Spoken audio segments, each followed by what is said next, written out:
বাংলাদেশ সেনাবাহিনীর প্রধান কে? উত্তর, জেনারেল ওয়াকারুজ্জামান। আর সাংবিধানিকভাবে সশস্ত্র বাহিনীর প্রধান হলেন রাষ্ট্রপতি মোহাম্মদ শাহাবুদ্দিন। তবে যদি বলা হয় সশস্ত্র বাহিনীর সুপ্রিম কমান্ডার হতে যাচ্ছেন সেনাপ্রধান জেনারেল ওয়াকারুজ্জামান, তাহলে কি বিশ্বাস করবেন? সম্প্রতি এমন চাঞ্চল্যকর দাবি করে প্রতিবেদন প্রকাশ করেছে নর্থ ইস্ট নিউজ, যেখানে উঠে এসেছে পরোক্ষ সামরিক শাসন স্থায়ী হবার শঙ্কা। বাংলাদেশের সশস্ত্র বাহিনী বিভাগ সরাসরি প্রধানমন্ত্রীর অধীনে থাকে, কিন্তু দাবি করা হচ্ছে বাস্তবে এখনও রাজনীতি নিয়ন্ত্রণ করছে সেনাবাহিনী। নির্বাচনের পরও সেনাবাহিনী পুরোপুরি ব্যারাকে ফিরে যায়নি।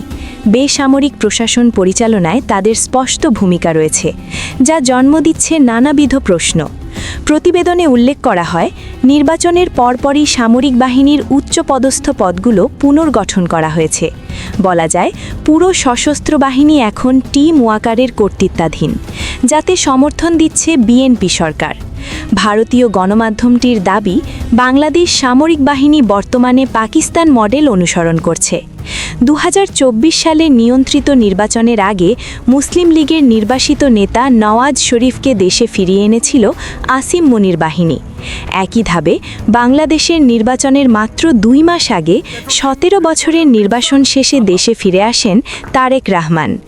ইসলামাবাদে জয় পেয়েছে মুসলিম লীগ, আর ঢাকায় সরকার গঠন করেছে বিএনপি। প্রতিবেদনে দাবি করা হয়, নিজের ক্ষমতাকে নিরঙ্কুশ করতে হলে জেনারেল জামানকে আনুষ্ঠানিকভাবে সুপ্রিম কমান্ডার পদে আসীন হতে হবে। এক্ষেত্রে রাজনৈতিক দলগুলোর ঐক্যমতের ভিত্তিতে সেনাপ্রধানকে সশস্ত্র বাহিনীর সর্বাধিনায়ক পদে বসানোর জোর প্রচেষ্টা চলছে। আগামী 12ই মার্চ থেকে শুরু হতে যাওয়া সংসদের প্রথম অধিবেশনেই উত্থাপন হতে পারে এই প্রস্তাব। এর আগে গেল নভেম্বরে ফিল্ড মার্শাল আসিম মনিরকে দেশটির চিফ অফ ডিফেন্স ফোর্সেস বা প্রতিরক্ষা বাহিনীর প্রধান হিসাবে নিয়োগ দেয়া হয়। সংখ্যাগরিষ্ঠ ভোটে 27তম সাংবিধানিক সংশোধনী পাশ হবার পর 3 বাহিনীর সর্বাধিনায়কের দায়িত্ব পান তিনি। এতে অবসরের বয়সসীমা বিলোপের পাশাপাশি ফিল্ড মার্শালের মেয়াদ বেড়ে দাঁড়ায় 2029 সাল পর্যন্ত। জেনারেল ওয়াকারুজ্জামান 1985 সালের 20 ডিসেম্বর 13তম দীর্ঘমেয়াদী কোর্সের সঙ্গে বাংলাদেশ সেনাবাহিনীতে কমিশন লাভ করেন।